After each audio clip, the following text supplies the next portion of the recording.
بسم الله الرحمن الرحيم.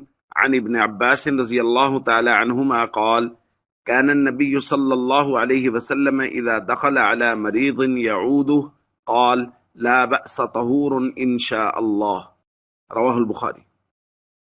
ابن عباس رضی اللہ تعالیٰ عنہما بیان فرماتے ہیں کہ نبی کریم صلی اللہ علیہ وسلم کا مبارک معمول یہ تھا کہ جب بھی آپ کسی مریض کی عیادت کے لیے تشریف لے جاتے تو آپ جا کے یوں فرماتے: لا بأس طہور انشاء اللہ، کوئی حرج اور تکلیف کی بات نہیں ہے، یہ بیماری، یہ مرض، یہ گناہوں کو دھو دے گا، گناہوں سے پاک صاف کر دے گا۔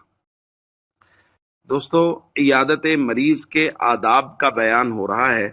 ان آداب میں سے ایک ادب یہ ہے کہ جس کی عیادت کے لیے جائیں اس کو دعا دیں۔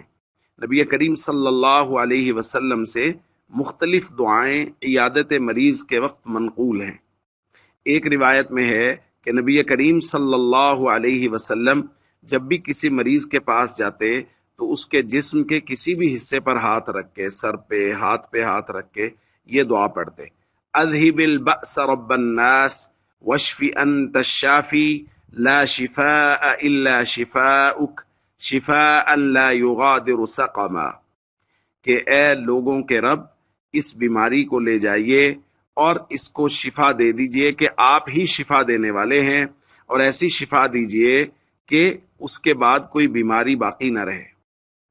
اسی طرح نبی کریم صلی اللہ علیہ وسلم نے ایک روایت میں ارشاد فرمایا: ما من مسلم یعود مسلما فیقول 7 مرات، کوئی بھی مسلمان جب کسی دوسرے مسلمان کی عیادت کے لیے جائے اور 7 مرتبہ یہ کلمات کہے: اسأل اللہ العظیم رب العرش العظیم ان یشفیک، یہ کلمات وہ کہہ دیتا ہے تو اللہ تعالیٰ اس کو ہر مرض سے شفا دے دیتے ہیں، بشرطے کہ اس کی موت کا وقت نہ آ چکا ہو۔